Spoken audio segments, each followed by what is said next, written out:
Our first presenter is Dr. Joseph Dlugacz. It's okay, Dlugacz. Dlugacz, okay. PhD. He has decades of experience dealing with process variables and educating professionals in the community about the importance of integrating quality management methods into the delivery of care to improve health outcomes. Dr. Dlugacz. Dlugacz has educated thousands of professionals in quality management philosophy and techniques nationally and internationally.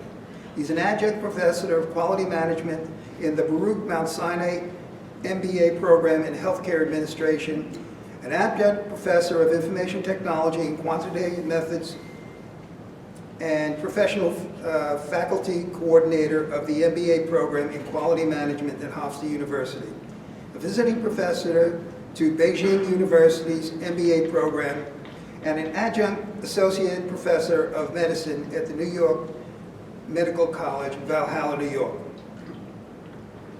Dr. Dlugacz has published widely in healthcare and quality management journals on a variety of clinical and quality topics. He's frequently a participant expert in national audio and video teleconferencing promoting quality and safety. His book, The Quality Handbook for Healthcare Organizations, A Manager's Guide to Tools and Programs, has been praised as a valuable text for new quality professionals. His book, Measuring Healthcare Using Quality Data for Operational, Practical, and Clinical Improvement, helps educate professionals about the relationship between quality care and financial success. His latest book, Value-Based Healthcare, Linking Finance and Quality, explores the relationship between quality care and organizational efficiency. He was recently selected for a 2010 Bugbee Falk Award for the Association of University Professionals in Health Administration and nominated for the 2010 ACHE Hamilton Book of the Year Award. Welcome, Dr. Joseph. Call me Joseph, it's fine.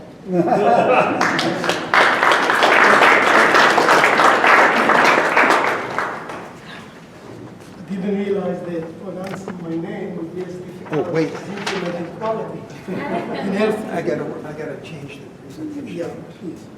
So, what I'm trying, can you hear me? Yes. Yeah, I have slides, and the slide usually I use as a background. I follow. After so many years in quality management, over 40 years, establishing quality infrastructure in North Web, which used to be North Shore, and then North Shore LIJ. And I worked with pharmaceutical companies, and I worked with those who provide equipment to healthcare. So I developed an approach to healthcare quality. And they want me to put the microphone. Okay. So quality in healthcare is divided into 5 parts. I'm not talking about quality control, which typically the equipment and pharmaceuticals and laboratories will focus on. I was in radiation oncology. I did spend a lot of time on quality control, but it is very prescribed. There is a very clear definition. There is a very clear numerator and denominator. There is a very clear educational program for those who touch those areas in healthcare. And in fact, part of the competency in healthcare, we look for those quality control evidence of performance by departments, programs, and the individual. So I'm not touching it. And I hope that the speakers after me will talk more about it. In terms of pharmaceutical,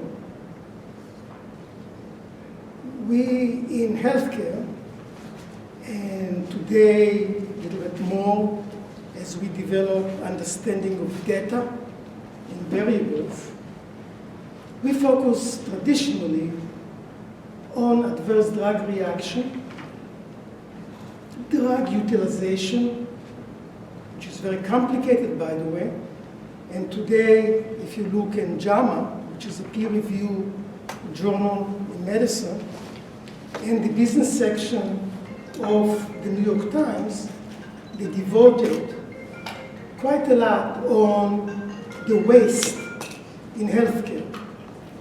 And I don't want to put anyone from the pharmaceutical on the spot, but drugs is a prominent position in terms of waste. And there are different explanations, different definition in terms of the cost of drugs that increases, in terms of how they go, in terms of clinical trials, and I'm not going to get into it. But from a medication point of view, there is a focus now in healthcare on proper utilization of medication per diagnosis and the efficacy of drugs. Very important. So we are hearing now a lot about adverse reaction or inappropriate use of medication. The interesting part of the definition of waste is also diagnosis. And they claim, the research talks about that we don't use enough proper scientific evidence for certain diagnoses. So typically in medication, we looked at medication era too. And I think in 2000, we started to define the definition of safety that is now attached to quality. So we don't look only at quality or quality improvement, we look at quality/safety. Which one comes first, I really don't know. But the relationship between safety and unexpected outcome exists. No doubt about it. The fact that we did not understand medication era for a long time, it's also a fact. If you've gone to a hospital and asked them what are the rates of medication error, they typically will tell you it's below 1%. It's 0.0 something. My feeling that we use the wrong denominator. We use the number of prescriptions, which is in the thousands per admission, rather than the patient. So of course, if you have two errors, if you find it, we typically didn't find them.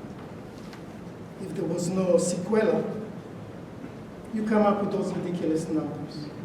So in 2000, Lucian Leib, and I'll talk about it later on, started to focus on it in terms of safety, and we did have an impact on the drug industry in terms of labeling, computerization, and so on. In terms of equipment, my best experience was when we purchased expensive beds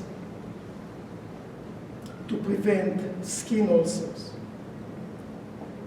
This was amazing. And see if I have time, I'll touch upon it. Not only we improved the care, we partnered with a company, we improved the care for the elderly, but we were also recognized nationwide as being able to implement such a program in more than one hospital. So based on my experience, as I said, quality and safety are divided into 5 components. One is the idea, and this is the most difficult part. How do you convince somebody a CEO in particular, that they need to look at quality. It's simply not on the agenda, no matter where you're going to. I was on the board with Johnson & Johnson, and they invited me. I really don't know why they invited me, but they did, to look at cardiac catheterization. And of course, I didn't have a problem with cardiac catheterization, but there was a problem with other things, which they didn't like. But it's a side issue. So the idea of quality. If you look at what Boeing is doing,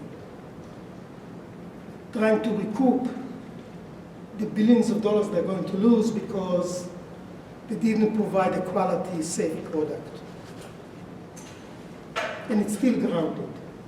So the concept, the idea of quality, is the most difficult part to introduce to an organization.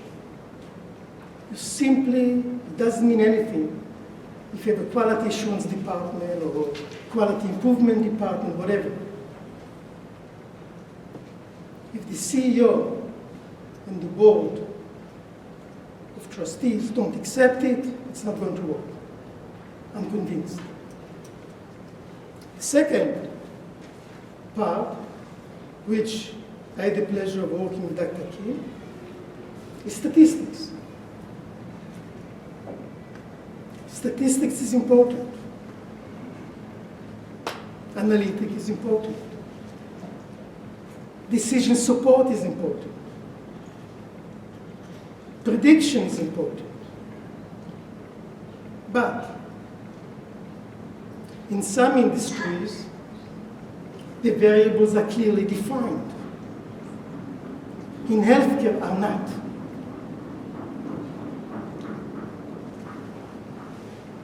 I spend in my books repeatedly, I wrote 5 books about numerator and denominator. Not because we don't know what it is, it's because it's difficult to define in a way where we can use statistics and generalize.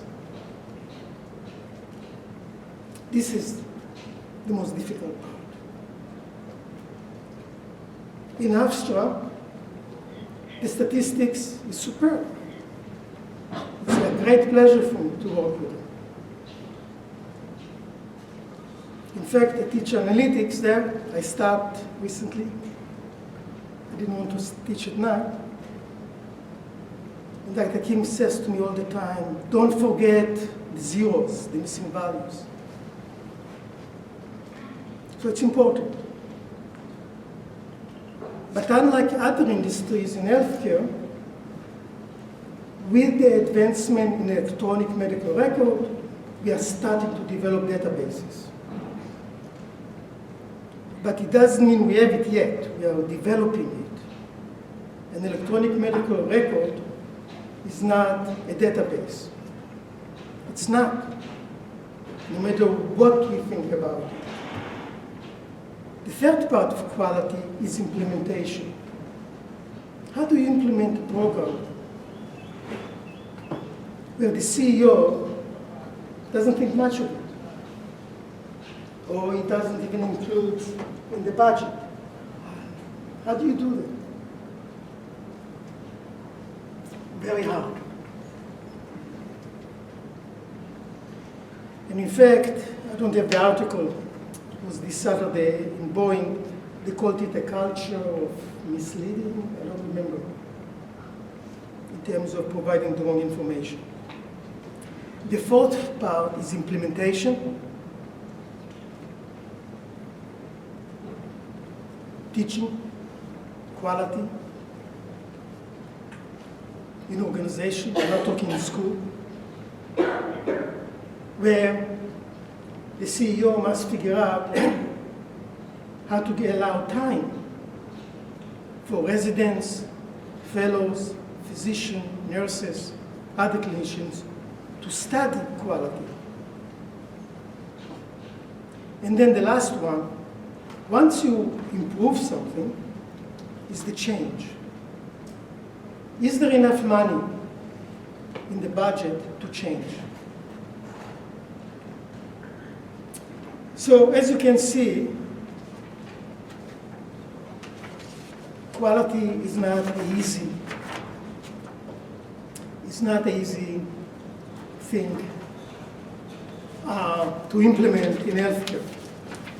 If you ask people, they'll tell you that I'm quite successful in implementing it, and I still say it's very difficult. CASB, as you all familiar, in terms of process improvement, I love this concept of quality. Every place where I go, I talk about it. I go to China, I talk about it. I go to England, I talk about it. I love this slide. The reason they put a tank, I know that not everyone likes quality, and it seems to be boring, but I had experience. And I tried to figure out why I went into the field of quality after getting a PhD in sociology. And it focused really, my work was more methodological in nature rather than theoretical. In fact, the first post-graduation, I worked in the Rutland Research Institute, in the Psychiatric Institute. The mathematicians over there developed an electronic drug guidelines. They embedded in the medical record, and it used to ping every time there was possible adverse drug reaction or a medication error. I did this work, I think 40 years ago. It's amazing that people still look at those articles.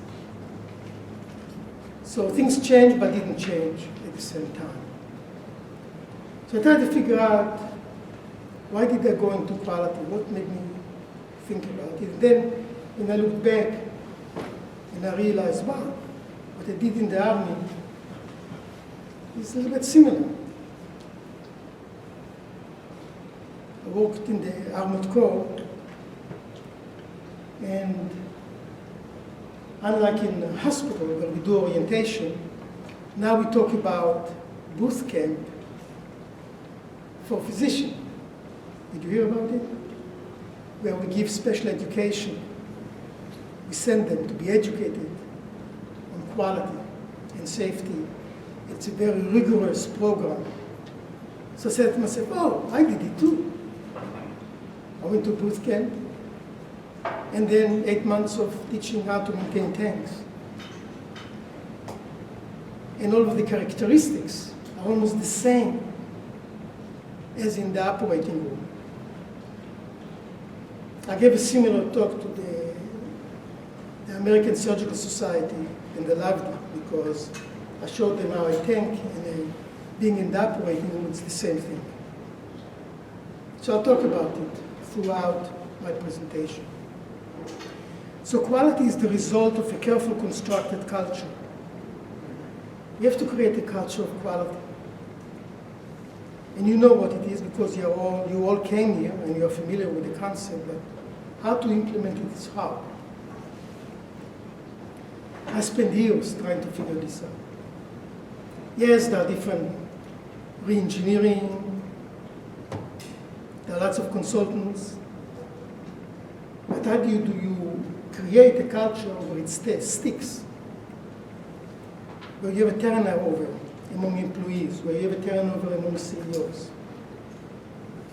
I talked to many CEOs, and it's really funny, some of them who believed in quality, the people who replaced them didn't. It simply didn't fit their philosophy. And it has to be the fabric of the organization, not part of the fabric, but the actual fabric. So, in other words, we are sensitive to what is happening around us. We are sensitive to the patient in healthcare, or the consumer, and we are sensitive to other team members. This is very hard. The number one problem, if I look at root cause analysis, in terms of adverse outcome and mortality is just what I said. Lack of communication, lack of respect, empathy. Okay? So to implement, we are working on it. We have different programs, and some of them are beautiful programs, and especially in our system. Mike Darling made a huge commitment to education, so people can have time to go to be educated. And now I'm working on a curriculum for residents on educating them on quality. It's absolutely fantastic. So basically, he's saying that it's not difficult to implement it if they are willing to learn about it. And this is, again, not easy. I talked to and worked with physicians who simply didn't get what I'm talking about. And trust me, it wasn't my accent. They really didn't get it until I had to prove it to them. One of my best work was on reducing mortality for cardiac surgery. It took me 3-4 years, but we reduced it. We had to change everything. We had to change the culture. It's very hard. If I have time, I'll get into it, but it is what it is. So, what do we have to do? As you can see in the picture, it's a very old tank. It's a Sherman tank. And it means that I'm quite old. I'll be 72 in 2 days. So, as you can see, you have a very controlled environment inside, like an operating room. And you have 4 members, typically 5, who need to work together, be in constant communication with each other. How do you do that? You know, people come from different backgrounds, different understanding, sometimes different educational level. You put them in a metal box, and you tell them, wow, go fight. It doesn't work like this. There's an amazing education exercise to figure out how to talk to each other in such a way that under fire and stress, they work like a machine. It's perfect. And above that, they also need to figure out if something went wrong, how to maintain this metal box and work under fire. In the operating room, we absolutely do the same thing. The same thing, because we are under constant fire and time constraint for different reasons. So we need to learn how to communicate with each other. We need to understand each other, and we have to be on the same page. And we need to be able to test our function. Is it really working? So I don't know how much you know, but to make it work, it wasn't simple. The surgeon, who is the captain, has his own point of view. The anesthesiologist, who is not the captain, who is in the background, and so on. So in order to overcome this issue, the physician developed what we call a checklist. Checklist. He said, why? If the airlines can use a checklist, If I could use a checklist when I work with the tanks, why can't we have a checklist in the operating room? So we have a checklist. And the Joint Commission, which regulates us, you have to have a checklist. So now it's part of the standard. The big question, how compliant are we with the checklist?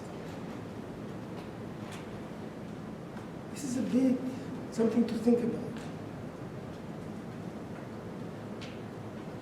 I encourage constantly people who are in the field of quality, even in other industries. It's not only the statistics. It's not only the checklist. It's also how to implement it and how to make it work and exist. We do get reports. We do audits. We constantly do audits. If we make a mistake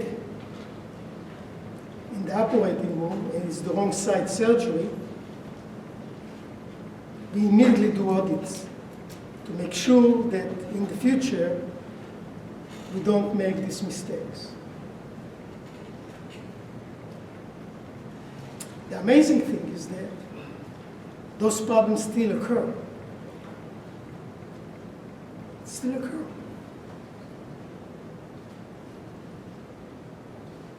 It's like with the Boeing, it fascinates me. It took 2 planes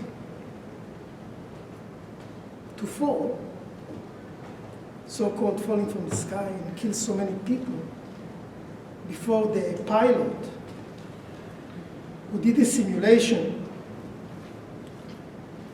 said that he may have lied. He may have not given the correct information to the regulators. Wow. I said to myself, it's amazing. It's simply amazing. I forgot to write, integrity is also part of quality.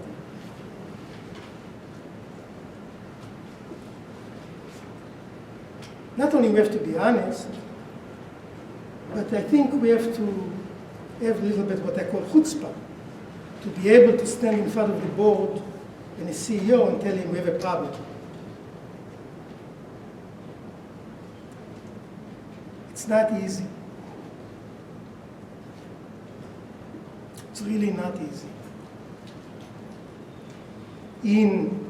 When you're in a battle with the tanks, if you screw up, you're finished.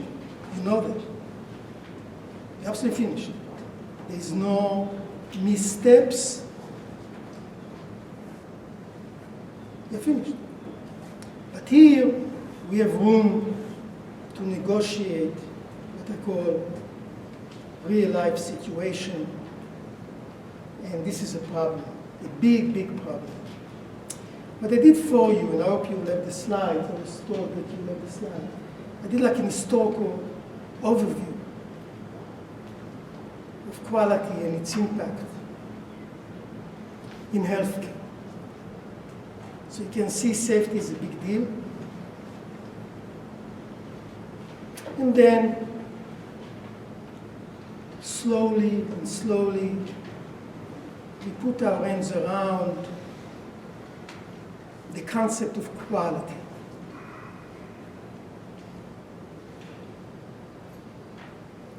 So data analysis was done very early with Florence Nightingale, scientific management, and Dr. Cadman, a surgeon from Boston. Did they have good statistics? Who knows? But they did enough for Florence Nightingale to change the way we look at infection and to make sure that when we do procedures, there is enough airflow and ventilation. Amazing. She looked at different environments and she came to conclusions. So the most famous example, which I really like, is that in one of the wars that she was part of it, Crimea, I think, yeah. What they found is that, what she found, not they, she's the only one who found it, is that soldiers who are wounded, they needed amputation, some kind of a procedure, and it was done in the field,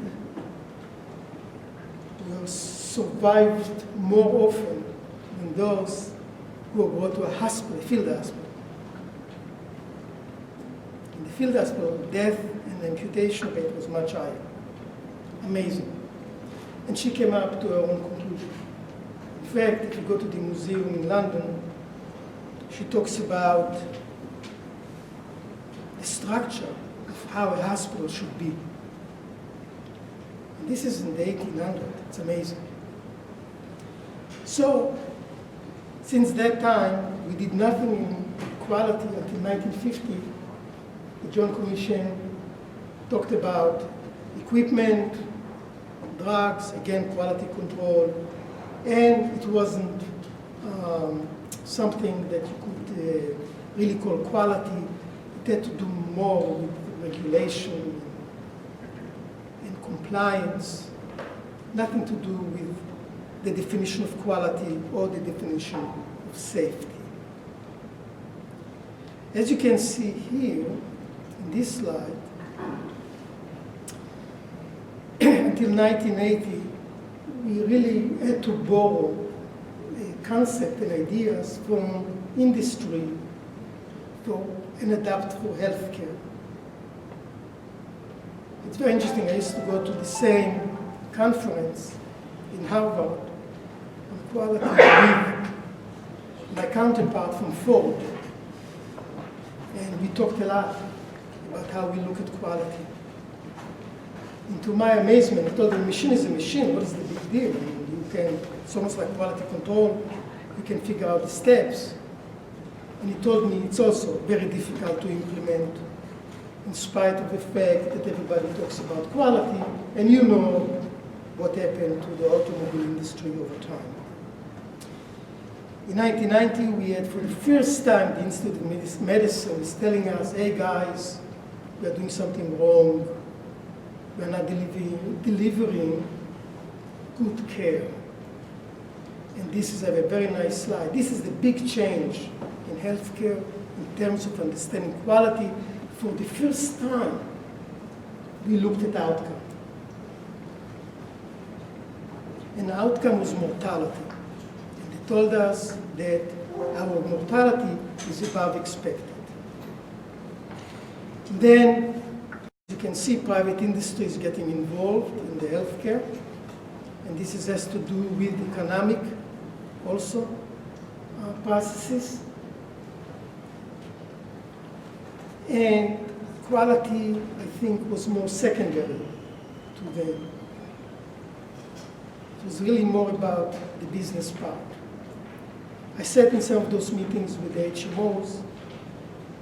Yeah, they talked about quality, but they really didn't. Because they are not the one to deliver care. The insurance company doesn't deliver care. So the more focus was on the financial part of the delivery of care. And then, of course, we started to move very rapidly in terms of understanding for the first time value in 2003. And the value is that pay for quality, pay for performance. Can we deliver care where to be effective, no waste, and good result for the patient? This is really amazing. It's a very big change in the philosophy of healthcare and medical intervention and quality. The Institute for Health Improvement 2004, for the first time also, like with the Institute of Medicine, which focused on mortality, they looked at infection. And they said, oh, when I say they, I'm talking about physicians. It's very important, physicians. So the MD community started to say, wow, we can make an impact and we can reduce infection to almost zero, and by doing so, we'll save lives, the mortality will go down, and we have a process, we have an intervention. So the Institute of Medicine under Berwick, who's a pediatrician from Harvard, I don't know, I guess in Harvard they're very smart people, he developed a process to reduce infection, certain infection, which is amazing. And he had an outcome. So for the first time in healthcare, we have a process correlated statistically with an outcome, which is not easy to do.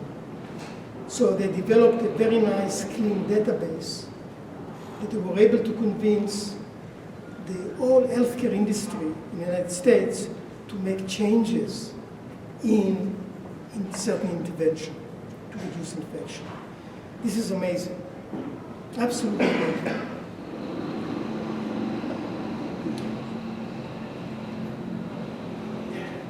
In 2009, now we are in 2009, Otul Gowanda, who is a neurosurgeon, is developing surgical checklists. This is, I'm talking about 2009. It's not so far. It's not an historical phenomenon. It's a contemporary phenomenon. But maybe you can be a little bit skeptical to say, wow, why didn't we develop a surgical checklist 200 years ago?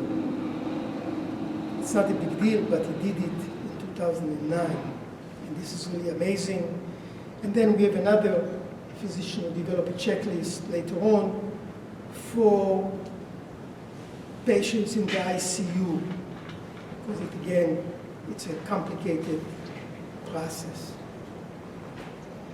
Today, we're talking about high reliability. There is a big movement to create this approach in healthcare in terms of improvement. I'm skeptical, but it's me. I would love to argue with anyone who is telling me that we can develop a high reliable organization. I really want to see it.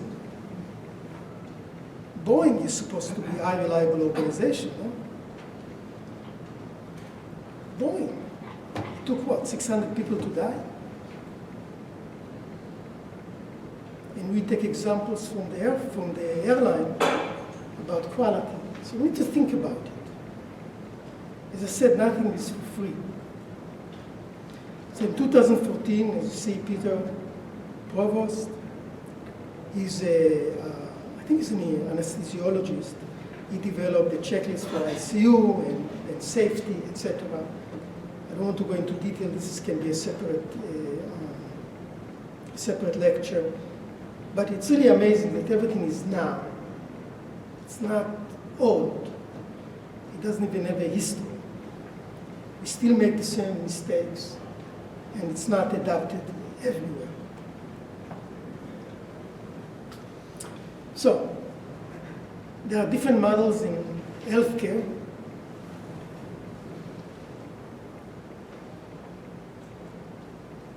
Six Sigma, Lean. It's amazing how many there are. I like PDSA.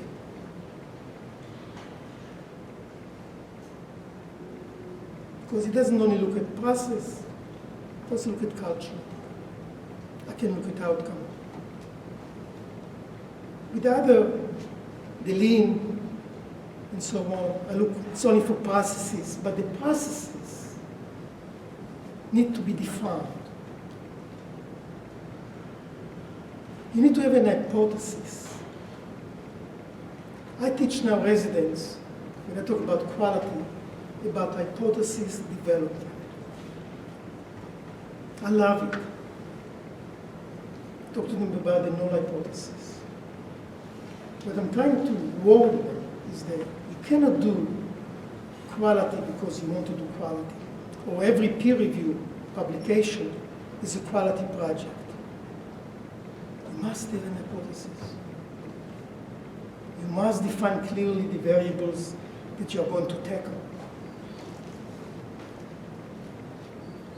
I don't know if you heard, but a big process is queuing, to queue, wait in line.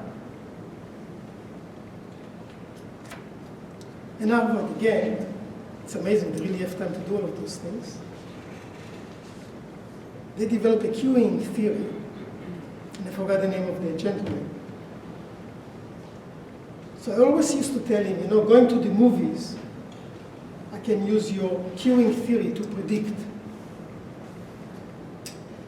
Because we are all almost the same, with the same objective. When you go to a hospital, there are different goals, different objectives, different people, different variables. They're not consistent at all. So yes, the queuing, the implication is that yes, we can do queuing in healthcare, but is it really working? Can you really predict it? So we have to think very carefully, not only the hypothesis, but the method. What method you are going to use in order to make change? Because the whole idea here is to change the organization. This is quality all about. If you make mistakes, how can you eliminate it from making mistakes? If you are not efficient, how can you change the process or the organization or the structure to make it efficient and not have so much waste? To do that, you need to have leadership. This is really the model that I think, what I see works. You need to have leadership. A mission and a vision is okay, to be honest with you. Every organization today in healthcare puts quality in their mission and vision. And they say they are the best in the world. So I'm skeptical.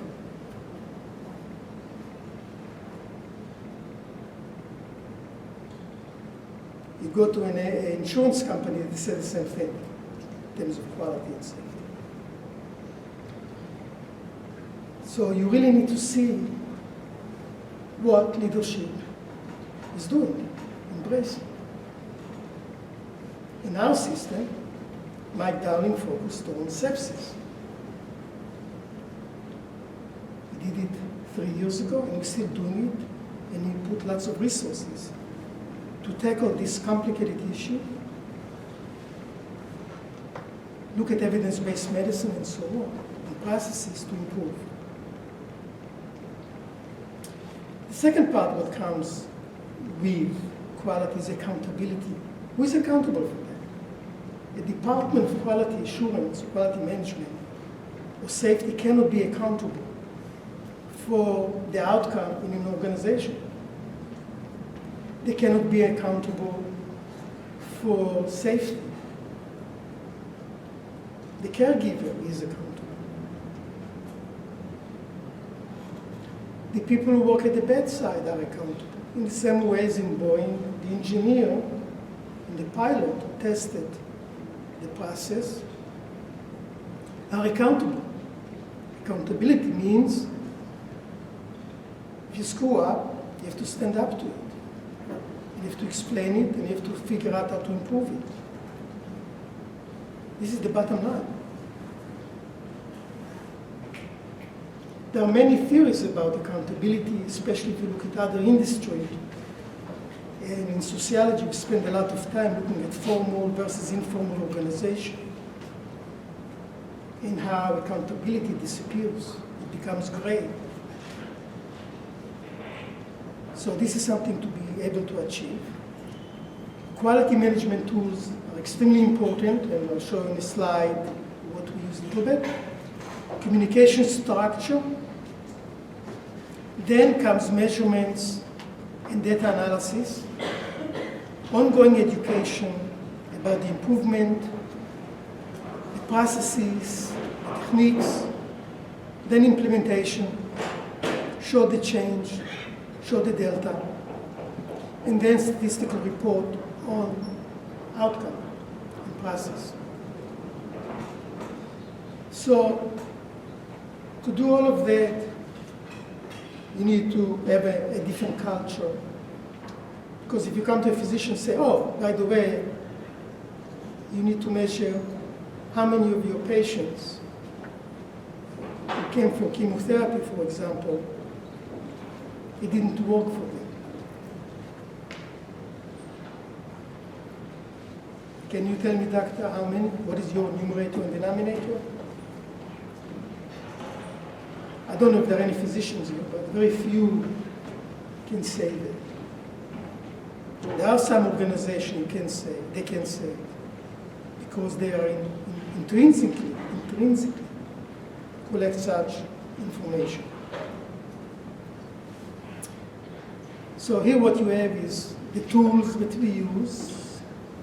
I'm sure you're familiar with those tools, right? You're in quality. I don't want to go through it, because again, this is what I do, this is what I teach. And then the methodology that we implement, I implement everywhere,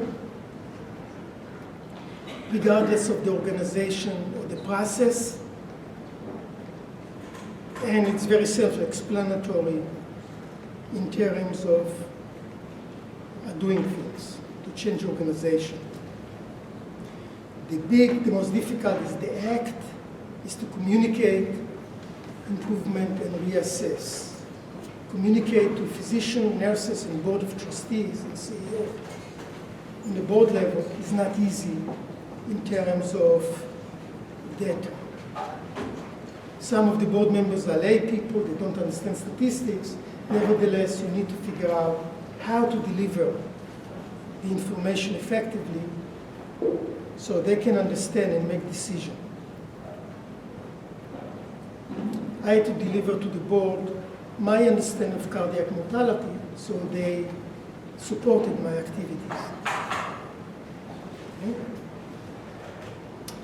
Again, I don't think we have time, but this is a fishbone diagram we use a lot in safety to figure out what are the causes. This is not mine. I took it from someone else. It was a little bit kind of lazy. They did it already in such a beautiful manner. If you get the slides, you can look at it. You simply identify so many factors. In a team approach, you can call it quality circle or huddles. What do you think the possible reasons for lack of knowledge in this situation for the patient? As you know, we spend a lot of time on patient satisfaction. We spend millions of dollars to figure out how to communicate to patients and how nurses and physicians communicate. So we do this type of fishbone diagram to understand it better. Well, I put it here on purpose because I wanted to show you that sometimes there is time for innovation. I was really fortunate that my CEO allowed me, in my own time, of course, to write, which I love to do. And hopefully I'll continue to write. I have the 2017, I think I got good reviews. It's the most comprehensive with the latest methodologies in quality, and I taught it in Hofstra in the business school, and some of the students liked it.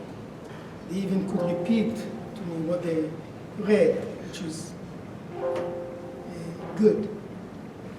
Anyhow, you can see in 1099, this is the big change in healthcare. This is where we changed and understand that we make mistakes. Until then, in medicine, we didn't make mistakes in surgery.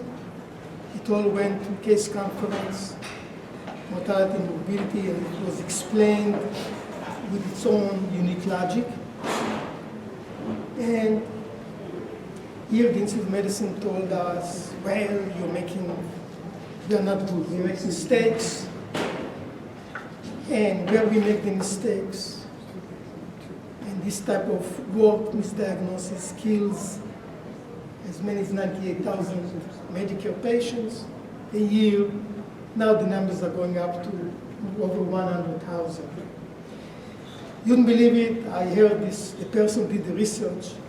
I heard her talk, and I said, I couldn't believe it, what you're saying is true. No way. I said, I really know what my data. And she looked at me, she smiled, she took me to the side and explained to me. And when I did my own review, I said to myself, wow, she's right. We are really not as perfect as we thought. So this is a very interesting approach. And again, you see the title of the article, which was in the Weekend Review in the New York Times, which is a big deal, Do No Harm. And I showed you in the beginning of my slides, in BC, we also talked about Do No Harm. So it went a lot over quite a lot of years to figure out today that we really need to be careful and not cause harm to the patient.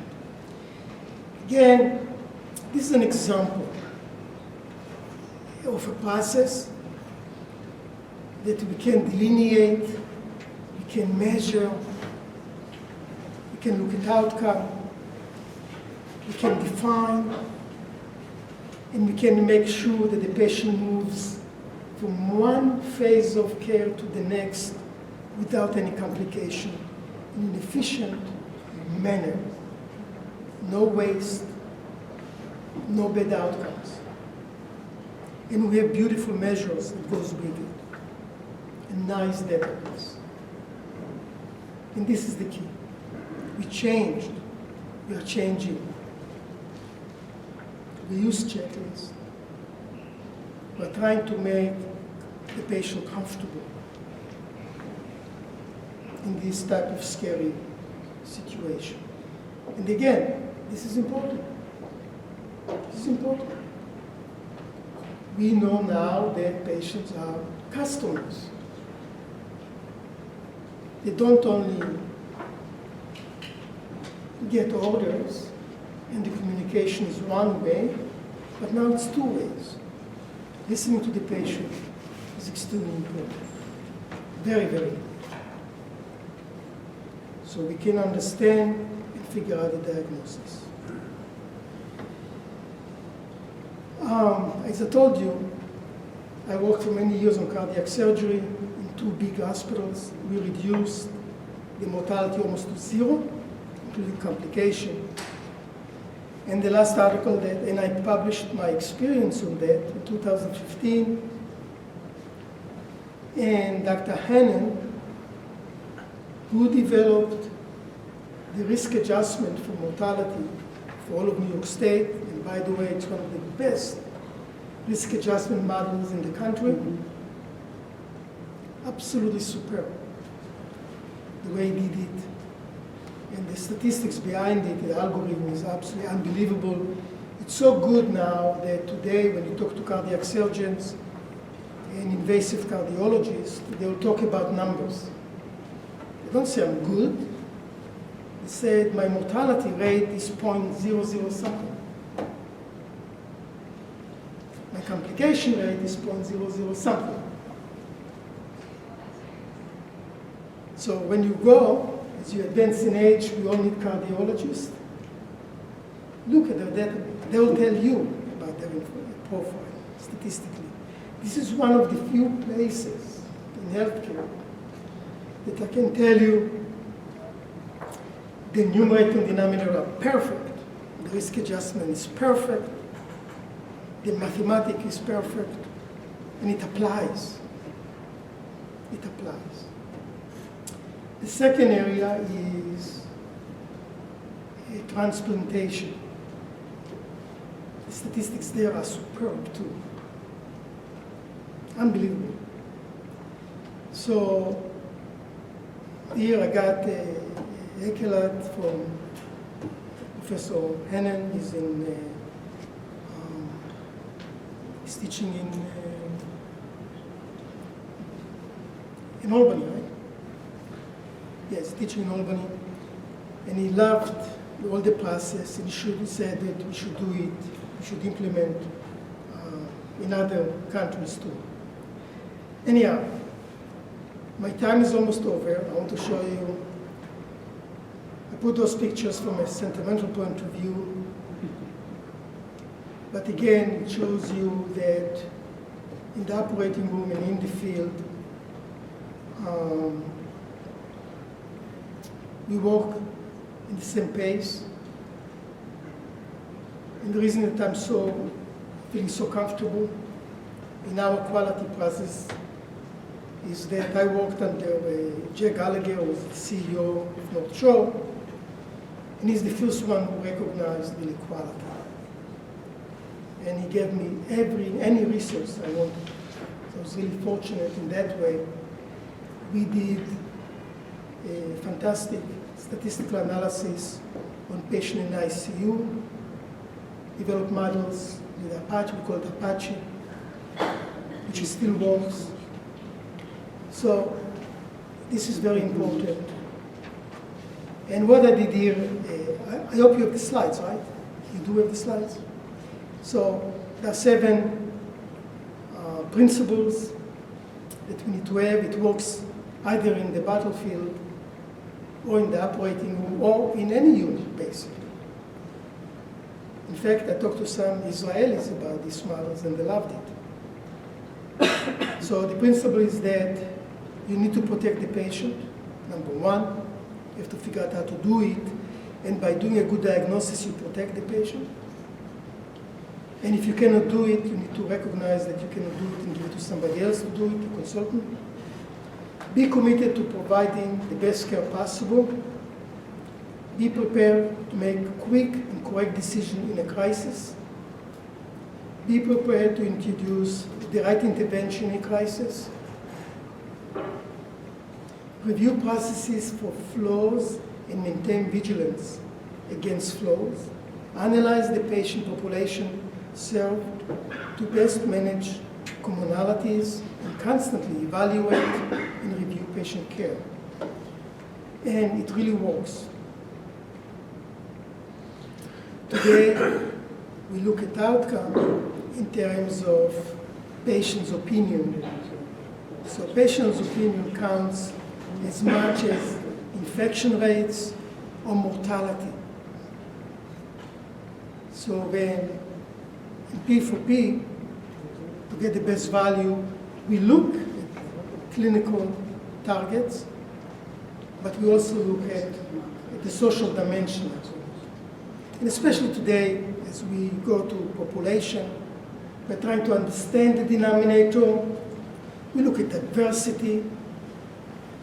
So you should know, this wasn't part of the presentation, but in the risk adjustment, some physicians complain that it's unfair when we look at readmission,